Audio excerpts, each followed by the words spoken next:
Students, स्वागत है आपका हमारे चैनल स्मार्ट स्टडी में।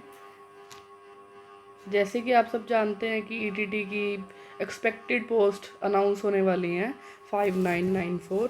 उसके लिए हम क्या करेंगे, हिंदी का पूरा syllabus free of cost discuss करेंगे 1 बाय 1। इसलिए हम पहला जो विषय है हिंदी का, आप सिलेबस में चेक कर सकते हैं ईटीटी के, वो है भाषा लिपि। आज हम उसको कवर करने की कोशिश करेंगे। चलो स्टूडेंट, शुरू करते हैं।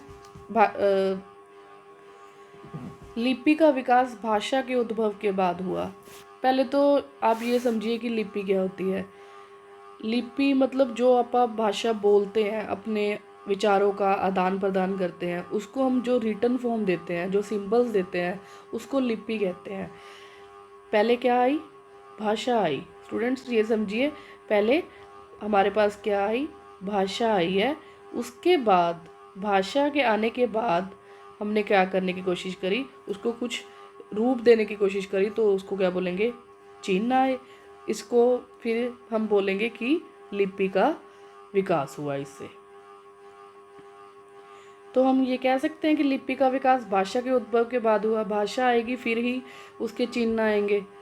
नेक्स्ट है, उच्चारित ध्वनियों के लिए लिखित चिन्ह निर्धारित किए गए। जो हम ध्वनियाँ अपने मुंह से निकालते हैं उसके लिए क्या हुआ? रिटन फॉर्म में लिखित चिन्ह बनाए गए। इन्हीं चिन्हों को ही हम लिपि कहते हैं। डिफरेंट भाषा के डिफरेंट ही चिन्ह होते हैं। जैसे कि हम अगर हिंदी में कै लिखते हैं तो उसका ये सिंबल है। अगर हम इसमें इंग्लिश में के लिखते हैं, कै को हम क्या लिखते हैं? के इंग्लिश में, इन इंग्लिश, तो क्या होगा? तो इंग्लिश में इसका सिंबल क्या होगा?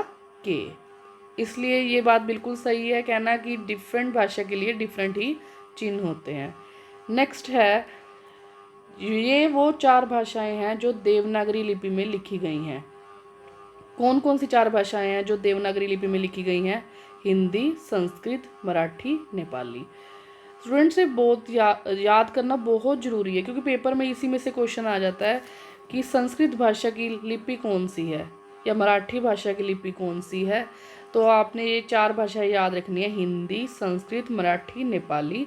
इन चारों भाषा को देवनागरी लिपि में लिखा गया है।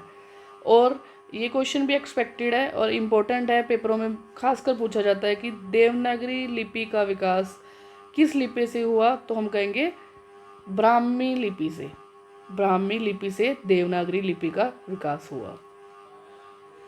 तो समझ गए बच्चों, हमने पढ़ा है कि जो लिपि का विकास है वो भाषा के बाद हुआ। भाषा पहले आई, फिर चिन्ह आए, चिन्हों को ही लिपि कहा जाता है। तो हमने कहा कि अलग अलग भाषाओं के लिए अलग अलग चिन्ह होते हैं, जो हमने यहाँ पे डिस्कस कर लिए। फिर हमने पढ़ा कि जो हिंदी, संस्कृत, मराठी और नेपाली हैं, ये देवनागरी लिपि में लिखी गई हैं। देवनागरी लिपि आई कहाँ से है? ब्राह्मी लिपि से। इधर तक समझ गए बच्चों। नेक्स्ट हम करेंगे भाषा के विभिन्न रूप।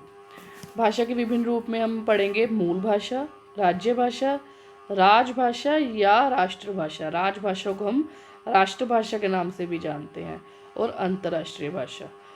फर्स्ट डिस्कस करेंगे मूल भाषा। मूल भाषा जिस भाषा से अनेक भाषाओं का जन्म हुआ हो। कहने का मतलब एक ऐसी भाषा जिससे और कई भाषाएं पैदा हुई हों और उसकी खुद की होंद पता ना हो, भी उसका खुद का नहीं पता वो किस भाषा से बनी है। जैसे कि संस्कृत। संस्कृत ऐसी भाषा है जिससे कई भाषाओं का जन्म हुआ है, पर हम ये नहीं कह सकते कि संस्कृत कहाँ से उत्पन्न हुई है। उसको कहते हैं मूल भाषा। मूल भाषा मतलब जो प्रायोरिटी पे होती है, फर्स्ट, है ना, जो जिससे और भाषाएं पैदा हुई हों। और है नेक्स्ट है राज्य भाषा। राज्य भाषा, राज्य भाषा क्या है? किसी राज्य द्वारा विचार विनिमय के साधन के रूप में स्वीकार की गई भाषा को, जिसमें विचार विटांद्रा, मतलब पंजाबी का वर्ड है विचार विटांद्रा, विचारों का आदान प्रदान जिस भाषा में होता है उसे राज्य भाषा कहते हैं। जैसे कि स्टेट लैंग्वेज, इसको हम इंग्लिश में बोल देंगे स्टेट लैंग्वेज। जैसे पंजाब है, हम पंजाब में रहते हैं, तो पंजाब की क्या है? राज्य भाषा पंजाबी है, गुजरात की गुजराती है। राज्य भाषा आप समझ गए कि विचार विनिमय के रूप में जो यूज़ करी जाती है उसको बोलते हैं राज्य भाषा।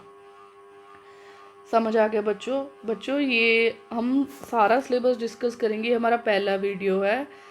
अगर आपको अच्छा लग रहा है तो हमारे साथ एंड तक बने रहिए, आपको बहुत कुछ महत्वपूर्ण जो पेपरों में आता है, जो पेपरों के लिए ज़रूरी है पढ़ना, वो आपको बहुत कुछ यहाँ पे मिलेगा। हमारे साथ बने रहिए बस। नेक्स्ट है राजभाषा या राष्ट्रभाषा। संपूर्ण भारत की भाषा हिंदी राजभाषा है। संपूर्ण भारत की भाषा कौन सी है? हिंदी। वो हमारी क्या है? राजभाषा है। राजभाषा या राष्ट्रभाषा भी बोल देते हैं। भारत की राष्ट्रभाषा, ये क्वेश्चन आ जाता है पेपरों में अक्सर। भारत की राष्ट्रभाषा कौन सी है? हिंदी। अगर हमसे क्वेश्चन में ये पेपरों में ये क्वेश्चन आ जाए कि सरकारी काम की भाषा कौन सी है, सरकारी काम की भाषा राजभाषा ही है, जो कि हिंदी है, हमने पढ़ा है। उसको राजभाषा और राष्ट्रभाषा भी बोलेंगे। अंतर्राष्ट्रीय भाषा को हम जैसे कि इंग्लिश में बोल सकते हैं इंटरनेशनल लैंग्वेज। अंतर्राष्ट्रीय भाषा में क्या होगा? दो या दो से अधिक राष्ट्रों के बीच में बोली जाने वाली भाषा। शासन या अन्य किसी अभाव से जब किसी भाषा का प्रयोग एक से अधिक राष्ट्रों में होने लगता है, चाहे वो आदान प्रदान करने के लिए है, चाहे वो आपस में लिंक बनाने के लिए, जो भाषा का यूज़ करा जाता है उसको बोलते हैं अंतर्राष्ट्रीय भाषा, जैसे कि अंग्रेजी। ओके स्टूडेंट्स, ये थी भाषा के विभिन्न रूप जिसमें हमने पढ़ा सबसे पहला मूल भाषा, फिर राज्य भाषा, राजभाषा और राष्ट्रभाषा, फिर अंतर्राष्ट्रीय भाषा। मूल भाषा में हमने क्या पढ़ा है? मूल भाषा जिससे बहुत लैंग्वेज, जिससे बहुत भाषाएं उत्पन्न हुई हों पर उसकी खुद की होंद ना हो। राज्य भाषा क्या हुई? जो एक विचार विनिमय के रूप में यूज़ करी जाती हो, जैसे कि स्टेट की लैंग्वेज। राजभाषा हमने पढ़ी है। राजभाषा और राष्ट्रभाषा हमारी कौन सी है? हिंदी, जो संपूर्ण भारत की भाषा है। ओके, नेक्स्ट है लास्ट अंतर्राष्ट्रीय भाषा, जो हमने विभिन्न देशों के साथ संपर्क बनाने के लिए यूज़ करी है, जैसे कि आजकल चल रही है इंग्लिश लैंग्वेज, अंग्रेजी भाषा। आगे बच्चों हम पढ़ेंगे भाषा की कुछ विशेषताएं हैं। कई बार सीधा ऐसे पेपर में 3-4 ऑप्शंस दे के ऐसे आपसे पूछ लेते हैं कि भाषा की कौन सी विशेषता इसमें से नहीं है या है। तो ये जो महत्वपूर्ण है हम उसको डिस्कस कर लेते हैं आज। फर्स्ट है, पहली है भाषा अर्जित संपत्ति है। अर्जित मतलब कमाई जाती है। भाषा कोई ऐसा नहीं है कि जन्मजात नहीं है कि जन्म से पैदा होंगे तो भाषा सीख के आएंगे। हम अपने सराउंडिंग से, मतलब अपने माता पिता से या जो सोसाइटी से आस पड़ोस में सीखते हैं, वही है भाषा। भाषा क्या है? अर्जित संपत्ति है। इसको कमाना पड़ता है, लर्न करना पड़ता है। ओके स्टूडेंट्स, नेक्स्ट है भाषा पैतृक संपत्ति नहीं है। वही बात जो मैंने आपको बताई है कि पैतृक संपत्ति का मतलब है कि जो हम साथ में लेके पैदा हुए हैं, वो संपत्ति नहीं है। ये क्या है? अर्जित संपत्ति है। नेक्स्ट है भाषा का अर्जन अनुकरण द्वारा होता है। अनुकरण का मतलब नकल। जैसे कोई बच्चा है, छोटा बच्चा है, वो नकल करके सीखता है, वैसे ही क्या है, इसको हम कह सकते हैं कि अनुकरण द्वारा इसका विकास होता है भाषा का। जितना हम लोगों के संपर्क में आएंगे उसी के कारण हमारा क्या है, जो हमारी भाषा का विकास होगा, हमारी वोकैबुलरी का डेवलपमेंट होगा। नेक्स्ट है प्रत्येक भाषा की भौगोलिक एवं ऐतिहासिक सीमा होती है। जैसे कि हम जानते हैं कि हर एक भाषा की भौगोलिक और ऐतिहासिक सीमा होती है। भौगोलिक मतलब एक एरिया में पर्टिकुलर भाषा बोली जाती है। जैसे पंजाब का एरिया है तो उसमें क्या बोली जाती है? पंजाबी। अक्सर लोग क्या बोलते हैं? पंजाबी। और ऐतिहासिक ये कहाँ से है? गुरमुखी से ली गई है। इसकी लिपि क्या है? गुरमुखी लिपि है। अगला है भाषा का कोई अंतिम स्वरूप नहीं है। ये नहीं कह सकते कि हमें भाषा का ज्ञान हो गया और उससे बढ़कर हम कुछ नहीं सीख सकते भाषा के बारे में।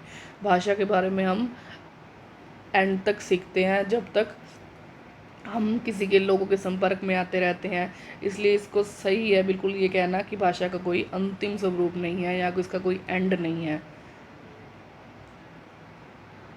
बच्चों ये जैसे कि आपको पता है कि हम हिंदी का जैसे विषय डिस्कस कर रहे हैं, है ना। तो हमने ऊपर पढ़ा है कि राजभाषा क्या है हमारी, जो संपूर्ण भारत की भाषा है वो है हिंदी। अब कुछ ऐसी महत्वपूर्ण बातें हैं जो आपको याद रखनी चाहिए, जैसे कि हम पढ़ते हैं संविधान में 14 सितंबर 1949 14 सितंबर 1949 के अनुच्छेद 343 के तहत हिंदी को देवनागरी लिपि की राजभाषा घोषित किया गया। ये तीनों ही बातें बहुत इम्पोर्टेंट हैं बच्चों, वेरी इंपॉर्टेंट लिख लो यहाँ पे। मतलब संविधान में ये पूछा जाएगा कि हिंदी दिवस, तो कहेंगे हम 14 सितंबर 1949 1949 को। अनुच्छेद कौन सा जिसके तहत हिंदी को देवनागरी लिपि की राजभाषा घोषित करेगा? अनुच्छेद है 343। संविधान में 14 सितंबर 1949 के अनुच्छेद 343 के तहत हिंदी को देवनागरी लिपि की राजभाषा घोषित किया गया। इसीलिए हिंदी दिवस पूछा जाए पेपर में तो उसका आंसर आएगा 14 सितंबर 1949 को मनाया जाता है। और अगर पूछा जाए अंतर्राष्ट्रीय हिंदी दिवस कब मनाया जाता है, वो 10 जनवरी को मनाया जाता है। अगर हिंदी दिवस पूछा जाए पेपर में तो 14 सितंबर 1949 को मार्क करेंगे आप। अगर अंतर्राष्ट्रीय हिंदी दिवस पूछा जाए तो 10 जनवरी को मनाया जाता है। तो स्टूडेंट्स आज के लिए इतना ही। और ये फर्स्ट टॉपिक था भाषा लिपि का, ये आप 2 वीडियोस में कवर करेंगे। पहला पार्ट ये रहा और सेकंड पार्ट हम इसके अगला पढ़ेंगे, जो कि हम नेक्स्ट वीडियो में कवर करेंगे। तो स्टूडेंट्स आपको, आई होप आपको समझ आ गया होगा। सबसे पहले हमने क्या पढ़ा है कि लिपि क्या होती है। लिपि के बाद हमने पढ़ा कि भाषा के विभिन्न रूप कौन से हैं, जिसमें हमने मूल भाषा, राज्य भाषा के बारे में पढ़ा। इसके बाद हमने क्या पढ़ा कि भाषा की विशेषताएं क्या हैं। ठीक है स्टूडेंट्स, उसके बाद हमने पढ़ा जो राजभाषा है हिंदी के बारे में हमने पढ़ा भी, ये संविधान में कब इसको ऐड करा गया और किस अनुच्छेद के तहत किया गया, वो बातें पढ़ी हैं। आई होप स्टूडेंट्स आपको समझ आ गया होगा। Okay students, thank you for watching this video till the end. ऐसे ही वीडियोस के लिए हमारे साथ बने रहें। Thank you so much. बच्चों आपको अगर ये वीडियो अच्छा लगा तो प्लीज़ लाइक शेयर करना मत भूलिएगा। इससे हमें क्या है, मोटिवेशन मिलती है और ऐसे ही वीडियोस लेके हम आपके साथ फिर आएंगे। Thank you.